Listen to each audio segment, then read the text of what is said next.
Hello students, the topic is DNA fingerprinting. Now, the term itself, let's understand the meaning fingerprinting. Now, here fingerprinting, is it related to the prints on our fingers?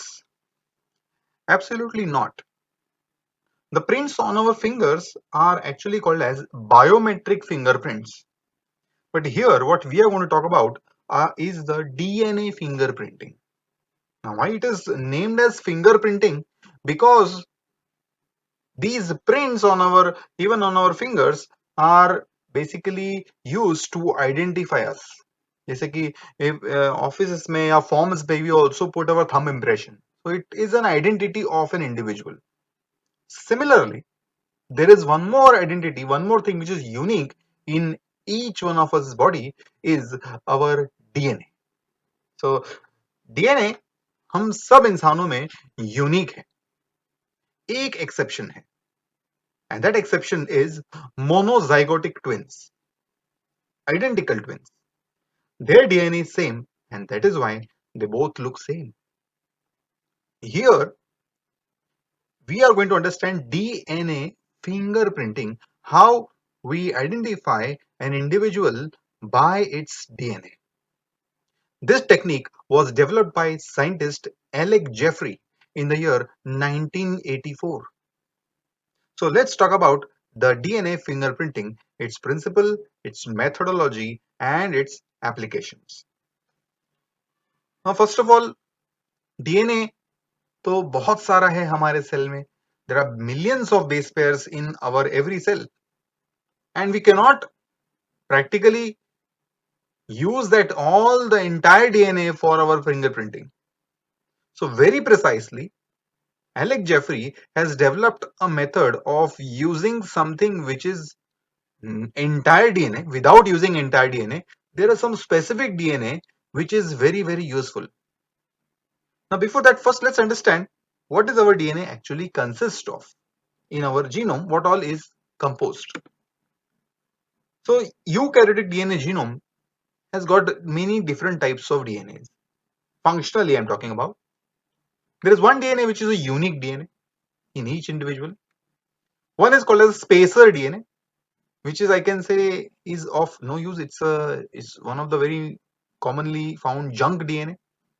And the third is there is some part which is also a repetitive DNA. Now in human genome project also we have found human का genome जो हमने study किया है उससे पता चला है कि 99.9% genes of all humans are same. At the same time, human genome project में ये भी पता चला है कि जितना भी DNA we have उसमें से only 2%, in fact it should be less than 2%, which is actually coding for proteins. That means there is a lot of junk DNA and very less amount of the non-junk, that is the coding DNA in our nucleus. Now in that junk, in that non-coding DNA, there is this repetitive DNA, which makes around 30% of it. Alec Jeffrey had decided to use some part of this repetitive DNA for developing this technique of DNA fingerprinting. Let's first check the types also. In repetitive DNA also there are two types. There are certain sequences in repetitive which are having a function and certain who do not have a function. Now those who have function, in that also there are two types. Some are coding and some are non-coding. We are not going to talk about these. Again, in coding, there's dispersed gene family and tandem gene family. We are not concerned with DNA fingerprinting in with this part. I want you to focus on the part which is related to sequence without function. Now, without function, the sequences are again grouped into three: highly repetitive, tandem repetitive, and transposed repetitive. In this also, out of these three, only one of them is important for DNA fingerprinting, that is the tandem repetitive. Now these tandem repetitive sequences, now they are called as tandem. Tandem means same sequence repeated. These tandem repetitive sequences are also falling in two types of categories. One is called as microsatellites and the other one is called as mini satellites. Now, again, both are satellite DNA. Why they are called a satellite, we'll see later. But yeah, these are tandem repetitive sequences which are having no functions, but they are there in our DNA. Now, as the name says, micro and mini. Now, which one is smaller? Micro or mini? From the name, we can understand that micro is smaller and mini is larger than the micro. So, micro is very, very small. Now, let's talk the differences between these micro and mini. First of all, micro satellites are called as short tandem repeats. They are short. And mini satellites are called as variable number of tandem repeats. In short, they are called as VNTRs. So remember, microsatellites are STRs and mini satellites are VNTRs. Also, size. Now, as the name says, micro, the size is very small. In microsatellites, each unit is only of 2 to 6 base pairs. Whereas VNTR, each unit can be 10 base pairs, can be 20, can be 50, can be 70, can be 100. So 10 to 100 is the range. Each unit of a mini satellite can be of 10 to 100 base pairs. Now, what also matters in these satellites is how many times it is repeated in the genome. Now, again, number of repetitions also are different in each one of us. Like here, the range of repetition in STRs, in microsatellites, is 5 times. In some, it is 50 times. In some, it is 200 times. Whereas in mini satellites, the repetitions range from 10 times to 1500 times. So, person to person, the number of repetitions vary. The size of each unit also varies. And total array of repeating units, matlab, if you count all the units of the same sequence repeated, it will be in the range of 10 base pairs to 1000 base pairs is the range of the total repetitions together. That is the array which we call it as. Whereas VNTRs, the total size of array of repeating units is 0.5 to 15 kilo base pairs. Now 1 kilo base pair is equal to 1000 base pairs. So you can imagine it's 15 kilo base pair, that is equal to 15,000 kilo base pairs. Oh, sorry, 15,000 base pairs it should be. So this is the total size. In microsatellites, the number of repetitions of units vary in different individuals. Whereas in mini satellites also, the number of repetitions of units vary in different individuals. Microsatellites, where do they found? Where do we found them? They are occurring throughout the genome at loci on the chromosome. So there are specific locations on the chromosome where you find these microsatellites. Whereas mini satellites, you will always find them near the ends of the genome. And the microsatellite array is homogeneous. Matlab they only consist of the same units. Only microsatellites. Mini satellites can have different types of molecules beside them. That's why the array is heterogeneous. So this is the basic difference between microsatellites and mini satellites. Now DNA fingerprinting mein both are used. But I will tell you the first technique which was developed, that is by Alec Jeffrey, he had used these mini satellites, that is VNTRs, to develop the technique of DNA fingerprinting. Now in the modern days, nowadays we are also using only microsatellites to perform DNA fingerprinting. Now the difference is that microsatellites is actually less time consuming, less costlier as compared to using mini satellites, because mini satellites require a lot of preparation and a lot of time, and that is why they require a probe also, and that is why it takes it a little more time and it is also very costly. Yeah. So if you want to start doing DNA fingerprinting, I said that the satellite DNA is very important. This how to remove, how to take out this satellite DNA from the total DNA. Now there is a very simple technique called as centrifugation method. Now we just have to centrifuge it with concentrated cesium chloride solution. Now what we do is, I'll just classify the DNA again. Now the DNA quantity wise. Now the first classification was function wise. Now quantity wise, the DNA, if you group it into two, one part comes as bulk DNA and the other part comes as satellite DNA. Now you will get this bulk and satellite DNA only when you perform centrifugation of the cells, and if the DNA molecules, if you allow them to settle, the heavy ones will settle downwards, the lighter ones will settle upwards. So the bulk DNA is the one which is heavier and the satellite DNA which is lighter, and that is how they get separated due to centrifugation method. Now satellite DNA, I told you, are of two types. उसमें दो types are based on these criteria. Now CG rich or AT rich decides, length of the unit decides, and number of repetitions also decide whether it is microsatellite, yeah, it is mini satellite. So this is a criteria of classification of microsatellites and mini satellites. But yes, I was telling about the procedure, how to remove these bulk DNA and satellite DNA. Now just have to take a test tube which consists of cells. The cells are broken down using some enzymes. The DNA fragments, now they are uniformly centrifuged at a RPM, a specific RPM, and after they are centrifuged, the result what you get is this. Now look at the second test tube. After centrifugation, you see the gradients which are found inside the test tube. Now the cell's debris is settled down because it is heavier, they are larger molecules, and the bulk DNA and the satellite DNA, do you see that they have got separated as per their density? So who is more dense? Obviously, it is the bulk DNA is denser and the satellite DNA is less and less dense. Hence, it gets separated from the bulk DNA. And because the bulk DNA, consider that अर्थ है और अर्थ के हमारे अर्थ के ऊपर आसपास satellites होते हैं, वैसे बल्क डीएनए को अर्थ समझ लीजिए और उसके ऊपर सैटेलाइट्स हैं. So that's why this DNA को नाम दिया है सैटेलाइट डीएनए, क्योंकि ये छोटे होते हैं और ऊपर की तरफ होते हैं, इसलिए they are named as satellite DNA, which are of two types. I told you, micro satellites and mini satellites. So दोनों से भी डीएनए फिंगरप्रिंटिंग होता है, लेकिन एलेक्स जेफरी ने किया था वो था mini satellite, that is VNTR use करके. That we are going to see. पहले तो इस बल्क डीएनए और सैटेलाइट डीएनए का अगर हम ग्राफ प्लॉट करते हैं, तो ग्राफ भी, if you want to see, this is the graph. If you really plot a graph looking at the density of these DNA fragments, the bulk DNA, that is the main band, will be showing a higher peak, and the satellite DNA obviously have the lower density, they will show one the lower kind of peak. So this indicates that there are density wise the DNA gets grouped into bulk DNA and satellite DNA. So in a lab also, if we want to do DNA fingerprinting, we first take out this satellite DNA away from the main DNA if you want to start the fingerprinting process. Now once the satellite DNA is out, now once we decide we have got those VNTRs, so we have to use some enzymes to do that actually. So there are some enzymes I'll tell you about in the next part. Now suppose this is a DNA of a person. Where do we found these VNTRs? I'll tell you. Now DNA तो बहुत लंबा है.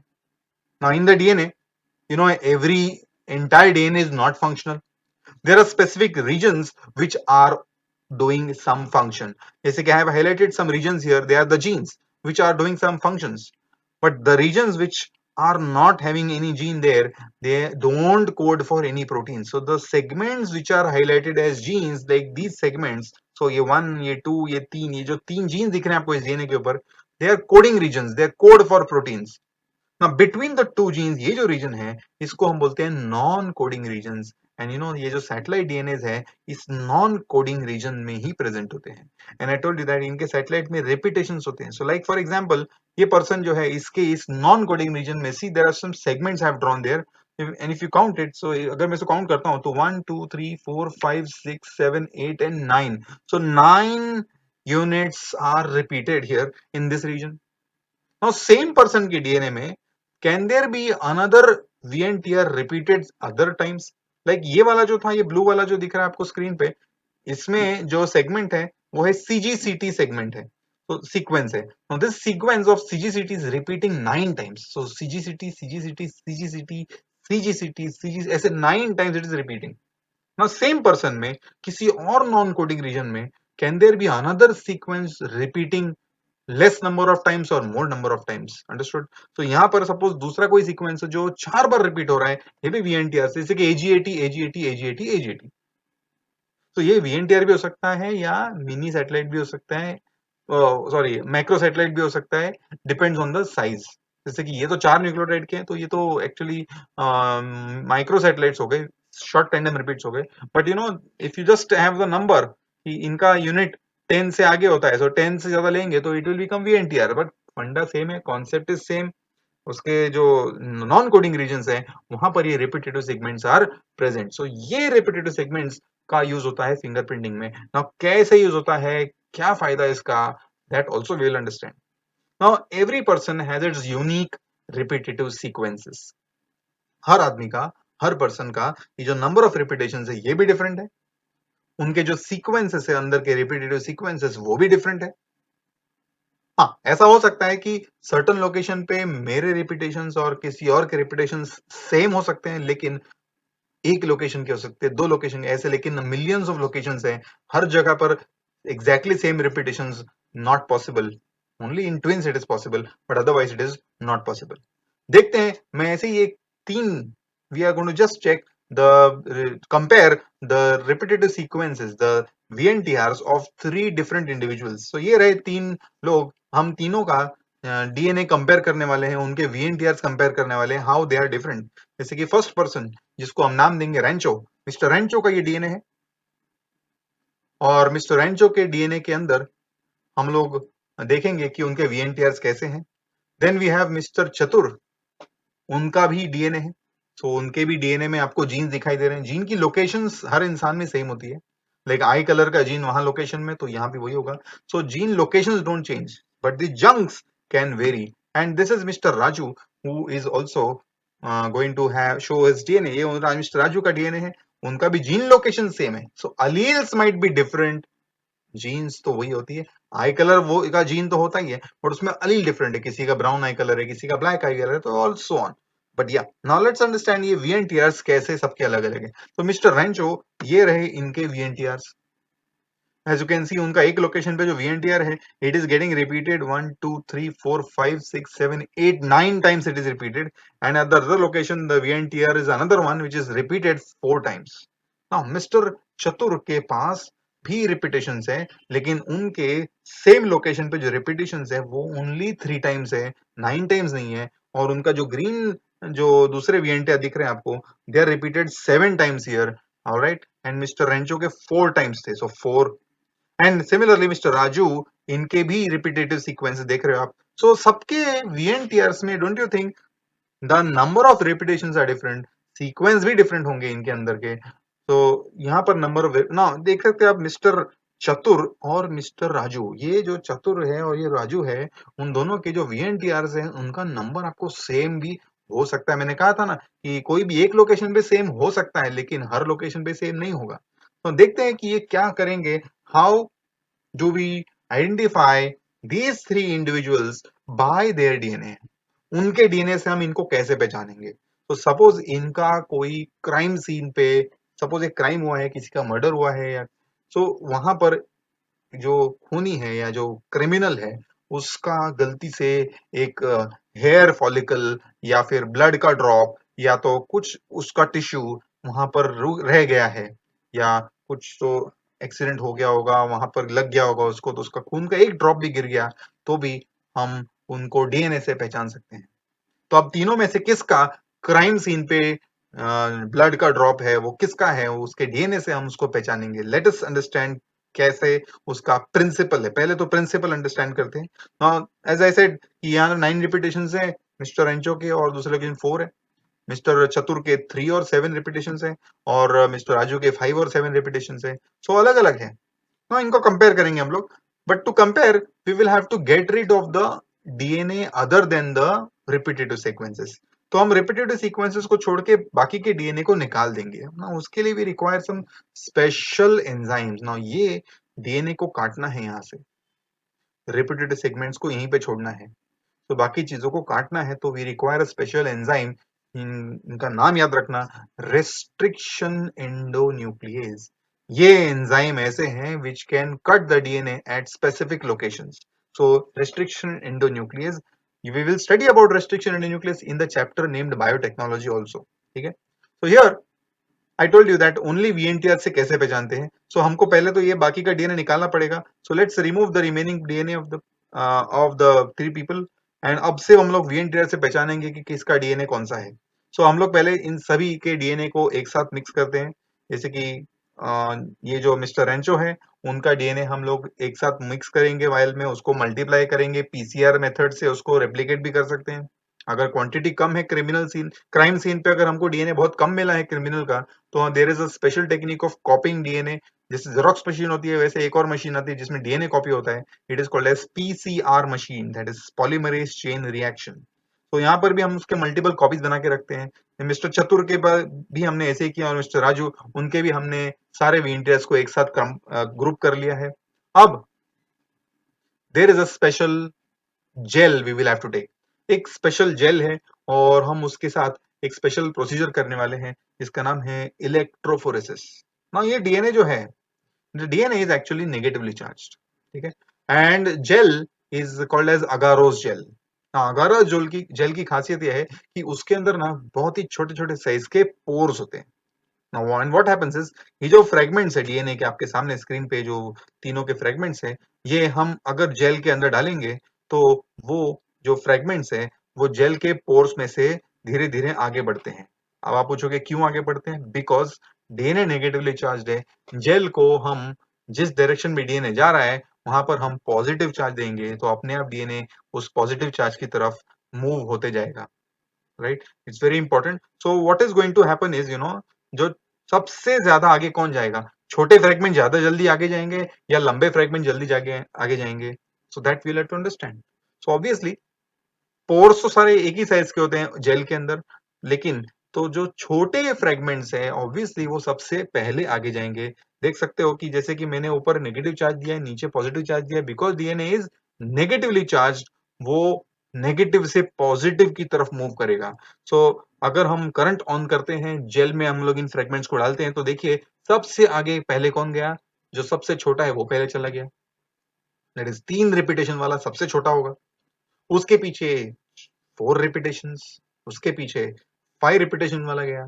तो तीनों का DNA अपने अपने line में जा रहा है, लेकिन they are stopping at a place जब वो और आगे नहीं बढ़ पाएंगे, जैसे कि 7 7 और ये 9। यहाँ पर तीनों का देखा आपने, तीनों की अरेंजमेंट डिफरेंट है। ये जो 9 की लोकेशन ऊपर की तरफ है जेल में और 4 इज गोइंग डाउनवर्ड्स, 7 बीच में कहीं है और 3 एकदम नीचे है। यहाँ पर 7 बीच में कहीं है और 5 एकदम उसके जस्ट नीचे है।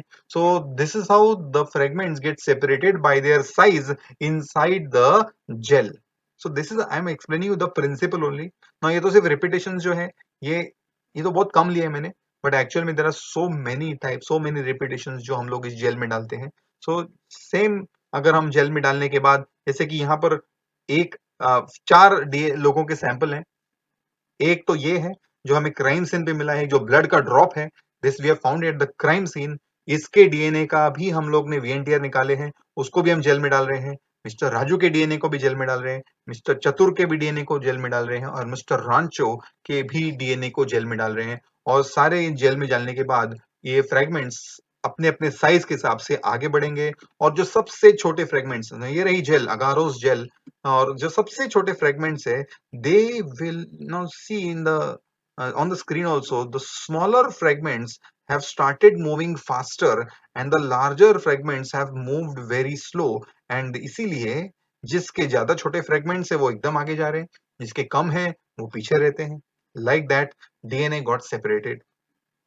Look at the band. ना ये डीएनए हमें एक्चुअली ऐसे नहीं दिखाई देगा क्योंकि डीएनए को कलर नहीं होता, तो हमें उसको स्टेन करना पड़ता है। इथिडियम ब्रोमाइड स्टेन यूज कर सकते हैं जिससे we are able to see these bands under ultraviolet light. So ultraviolet light में हमको ये बैंड्स दिखाई देते हैं।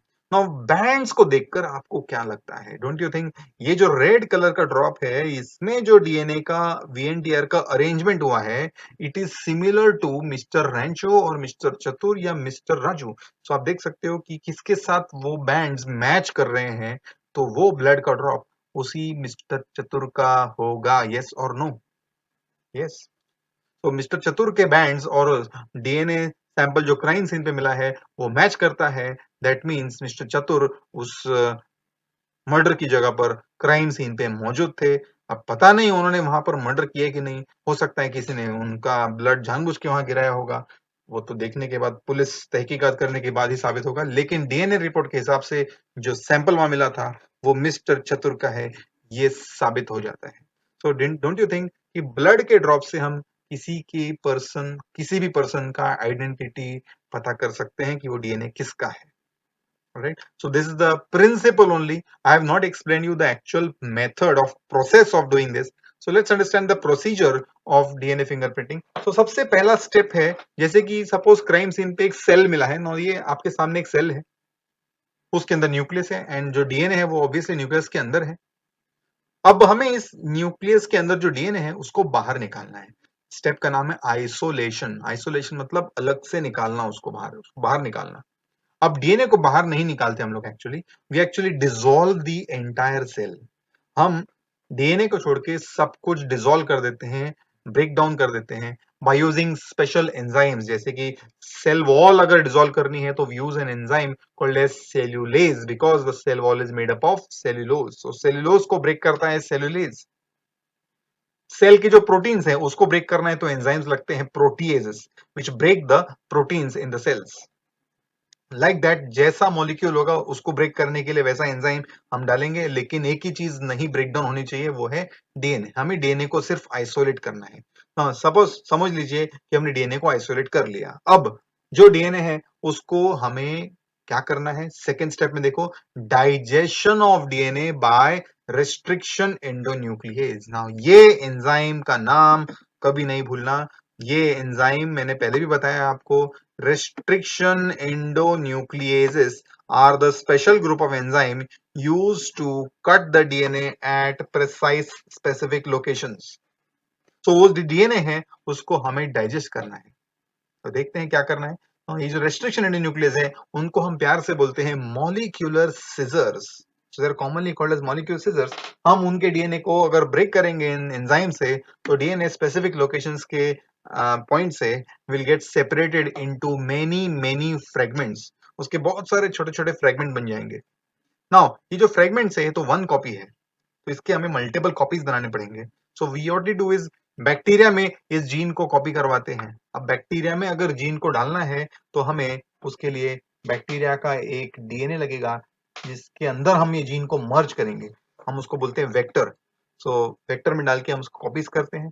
अब उन फ्रेगमेंट्स को कॉपी करने के बाद हम इस जेल में डालते हैं। As I told you, gel में डालने के बाद तीनों के फ्रेगमेंट डल चले गए तो वो सेपरेट हो जाएंगे। ऐसे सेपरेट होने के बाद वी हैव टू, इसमें एक प्रॉब्लम है, सेपरेट तो हो गया यहाँ पर, बट डोंट यू थिंक यहाँ पर this is just a gel, this is not a report which can be used in a file. Gel is a very delicate thing, it breaks down very easily. तो हमें उसका अगर report generate करना है, print generate करना है, तो there is another procedure to be followed in next step. अगले स्टेप में हम लोग क्या करेंगे, ये सारे जो बैंड्स की अरेंजमेंट है, जो डीएनए के बैंड दिख रहे हैं आपको, इन अरेंजमेंट्स को we are going to transfer it on a special paper. ये रहा एगारोस जेल और सामने एक पेपर है, उसके ऊपर हम उसको ट्रांसफर करने वाले हैं। और ट्रांसफर करने का बाद, करने के लिए it requires a procedure called as southern blotting. What is it called as? Southern blotting. अगर सदर्न ब्लॉटिंग हो गया तो सारे बैंड्स इस नाइट्रोसेलुलोज पेपर या फिर नाइलॉन मेम्ब्रेन के ऊपर ट्रांसफर हो जाएंगे, so that we are able to work on it ahead. तो ये प्रोसेस बहुत इंपॉर्टेंट है, सदर्न ब्लॉटिंग। ना सदर्न ब्लॉटिंग, जेल से इस पेपर पे बैंड्स कैसे ट्रांसफर होते हैं उसके बारे में भी थोड़ा जान लेते हैं। सदर्न ब्लॉटिंग का procedure was developed by scientist named southern. उन्होंने ये प्रोसीजर डेवलप किया था कि डीएनए को हम ट्रांसफर करते हैं, ब्लॉट करते हैं। ब्लॉट करना मतलब एक से दूसरे में जाना। तो उसका प्रोसीजर समझते हैं। पहले तो एक बीकर लेना है आपको। In that beaker we take some alkaline buffer solution. Alkaline buffer मतलब पॉजिटिव चार्ज की negative charge, it is NH4, so positively charge ions है। अब उसमें एक स्पॉन्ज रखा है हमने जानबूझ के, उसी स्पॉन्ज के ऊपर हम उस जेल को रखेंगे जिसमें डीएनए बैंड्स हैं। ओके, उस जेल के ऊपर हम उस पेपर को रखते हैं जिसपे डीएनए हमें ब्लॉट करना है, और उसके ऊपर हम रखेंगे कुछ पेपर टॉवेल्स, एंड फाइनली उसके ऊपर रखेंगे कुछ वेट। वेट रखने से फायदा क्या होगा कि जो एल्कलाइन बफर सोल्यूशन है जो स्पॉन्ज की वजह से वो धीरे धीरे ऊपर आएगा। ऊपर आएगा तो it will pass through the gel, and gel से पास होगा तो डीएनए नेगेटिवली चार्ज है, बफर पॉजिटिवली चार्ज है, तो फ्रेगमेंट्स उनको जेल को छोड़कर और ऊपर चले जाएंगे और धीरे धीरे नायलॉन पेपर को जाके अटैच हो जाएंगे, और इस तरह से वो फ्रेगमेंट्स डीएनए के जेल से नायलॉन पेपर पे ब्लॉट हो जाएंगे। So this is a very simple technique of blotting the DNA bands from the agarose gel to the nylon membrane. तो एक बार ब्लॉटिंग हो गई तो सारे बैंड्स वहां पर ज्वाइन हो गए। अब next step is also important. अब आपके डीएनए बैंड्स कहां पर हैं? On the nylon paper. अब उनको स्पेशली हम लोग एक हाइब्रिडाइजेशन करवाएंगे। उसके पहले हम उस पूरे शीट में जो डीएनए है उनको थोड़ा सा डी नेचर करेंगे। डीएनए को क्या करेंगे? D nature. डी नेचर का मतलब होता है हीट करना। हम लोग उनको अराउंड 80 डिग्रीज के आसपास उसको हीट करते हैं तो उसके पेपर में जो डीएनए है वो डबल स्ट्रैंड से बन जाते हैं single stranded. This procedure is called as denaturation. और डीनेचुरेशन के बाद we are going to now hybridize those DNA segments using labelled VNTR probe. Now labelled इसलिए बोलते हैं बिकॉज इनके इस जो प्रोब डीएनए होगा, ये probe DNA will be known segments. इनके अंदर जो फॉस्फेट होगा वो रेडियो एक्टिव होगा, it will be radio labelled. तो that is why we are going to, उसका एक रीजन है, आपको आगे मालूम पड़ेगा कि हमने क्यों रेडियो एक्टिव यूज किया है। तो बट हाइब्रिडाइजेशन करना है, मैं आपको एग्जांपल दिखाता हूँ। सपोज ये एक प्रोब डीएनएज है एंड इसमें जो पिंक कलर के आपको सारे डीएनए फ्रेगमेंट दिख रहे हैं, they are all having radio labelled probe and hence they are different in colour. And suppose आपके नायलॉन पेपर पे जो डीएनए बैंड्स हैं वो भी आ गए। अब do you notice that probe में कुछ sequences can they be complementary to the DNA on the nylon paper? देखते हैं कि पेयरिंग है क्या, चेक कर लो आप जरा कि are you able to find any base pairing between the probe DNA and the DNA on the nylon paper. तो इसी प्रोसीजर को हम लोग करेंगे, कहेंगे हाइब्रिडाइजेशन। तो दो डीएनए फ्रेगमेंट से अलग अलग डीएनए से आए हुए हैं लेकिन उनका बेसिस कॉम्प्लीमेंट्री है तो they will get joined. And देखिए यहाँ पर एक कॉम्प्लीमेंट्री मिला है, वहां पर एक मिला है कॉम्प्लीमेंट्री, यहाँ थर्ड भी एक कॉम्प्लीमेंट्री है, फोर्थ वाला देखो नहीं है कॉम्प्लीमेंट्री, नहीं है कॉम्प्लीमेंट्री, अगेन ये भी कॉम्प्लीमेंट्री नहीं है। सो कॉम्प्लीमेंट्री सारे होने जरूरी नहीं है, जितने होंगे अच्छी बात है। तो जितने ज्यादा होंगे कॉम्प्लीमेंट्री उतना और अच्छा रिपोर्ट आएगा। बट फाइनली कहने का मतलब है कि सारे के सारे कॉम्प्लीमेंट्री होना जरूरी नहीं होते। So this is basically hybridisation using radio labelled VNTR probe। हाँ, ये जो पिंक कलर के there all VNTR probe। The purpose of using this probes I will tell you in the next part. Now probe is I told you radioactive है, ठीक है, याद रखना इस बात को, VNTR probe is radioactive. अब सारे के सारे प्रोब अगर इस पेपर पे चले गए हैं, इनमें से कुछ ऐसे भी प्रोब रह जाते हैं जिनको बेस पेयरिंग के लिए कोई मिला नहीं है फिर भी पेपर पे चिपके हुए हैं। अब all that means are not hybridised. सो जो हाइब्रिडाइज्ड है और कुछ बिना हाइब्रिडाइज नहीं है, तो क्या करना चाहिए हमें? तो जो हाइब्रिडाइज नहीं है उनको ऑब्वियसली हमको निकाल देना चाहिए, उनको हम बफर से वॉश कर लेंगे। बफर इज पॉजिटिवली चार्ज तो डीएनए आराम से उसमें से वॉश आउट हो सकता है और हो जाएगा। और बफर से वॉश होने के बाद क्या होगा देखो, सारे जो अनहाइब्रिडाइज्ड प्रोब थे वो सारे निकल गए। And now you see that कुछ हाइब्रिडाइज हो गए हैं और कुछ अभी भी अनहाइब्रिडाइज्ड हैं, but that's absolutely fine with us. So this is the step called as hybridization using radio labeled VNTR probe. Remember, India में ये टेक्निक लाई गई थी बाय डॉक्टर लालजी सिंह। तो जो एलेक्स जेफरी थे, अमेरिकन साइंटिस्ट थे, उनसे इंडिया में ये टेस्ट लाई थी doctor Lalji Singh. He was the ex director of molecular biology lab at the Hyderabad. That is, we call it as CCMB lab, Center for Cell and Molecular Biology Lab. So that is how he had done this. Okay. Now अब सबसे important step, ये जो paper है इसके ऊपर हम लोग beta radiation डालेंगे तो हमें एक्सरे फिल्म में उसका फोटोग्राफ आएगा। सोचो, हाँ ध्यान से देखोगे तो कौन एक्सरे फिल्म पे उसके प्रिंट्स दे रहा है, or both the strands on DNA या only the probe strand of DNA? लेकिन नोट डाउन दैट एक्सरे में सिर्फ वो जो एक्सरे फिल्म है उसके सिर्फ जो प्रोब डीएनए है उसके ही प्रिंट्स आ जाएंगे। बट डोंट यू थिंक यहाँ पे लोकेशन से हम साबित करते हैं कुछ, तो वही हो रहा है यहाँ पर। So after the X-ray film is set is made, can understand that again Chatur और जो blood drop criminal crime scene पे मिला है वो उसके सीक्वेंसेस मैच कर रहे हैं, right? So this is how again we prove it that Mr. Chatur's blood sample is found in the crime scene, and he is the criminal probably. So DNA fingerprinting. Now these are steps once again as a revision. पहला step है DNA को isolate करो, फिर उसको digest करो using restriction endonuclease. Then separation of DNA fragments by DNA electrophoresis. उसके बाद transferring the separated fragment on to special membrane such as nitrocellulose और nitro paper, nylon paper. Then hybridize using radio labeled VNTR probe and detection of hybridized fragments by autoradiography. That is, these are the basic steps of DNA fingerprinting. All right. Now, once again, this is another example जिसमें हम लोग crime, murder या rape या whatever, we are not solving it, but we are actually solving a paternity disputes. So, in this given example, एक child है और उसकी mother है, but child को उनके father मालूम नहीं है. तो पुलिस को चेक करना है कि ये तीनों जो उसको फादर बोल रहे हैं, उसके फादर बने हुए हैं, तीनों में से कौन उसका असली फादर है. Students, are you able to guess, are you able to understand ये डैड 1, डैड 2 एंड डैड 3 में से असली डैड कौन है इस चाइल्ड के. मैं आपको हिंट देता हूं, मैं चाइल्ड का DNA will be half similar to mother's DNA and half similar to father's DNA. So what do you make out? First of all, half DNA of the child is from mother. So देखिए, तो ये वाला DNA तो आ चुका है उसके पास. Okay, sorry. फिर जो जो फ्रेगमेंट्स मदर के साथ कॉमन है उसको आप छोड़ दीजिए, और जो जो फ्रेगमेंट्स मदर के साथ कॉमन नहीं है, जो जो फ्रेगमेंट्स मदर के साथ में कॉमन है उसको आप छोड़ दीजिए, और जो जो फ्रेगमेंट्स मदर के साथ कॉमन नहीं है उनको आप ढूंढ सकते हैं डैड 1, डैड 2 और डैड 3 में. Now you can see that ये जो फ्रेगमेंट्स हैं, जस्ट हाईलाइट दैट.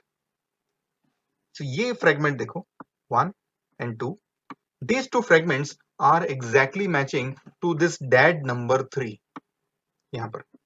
So ये जो दो फ्रेगमेंट्स ना मम के पास है ना इन दोनों डैड के पास है, ये जो दो फ्रेगमेंट्स ये सिर्फ डैड नंबर 3 के पास है.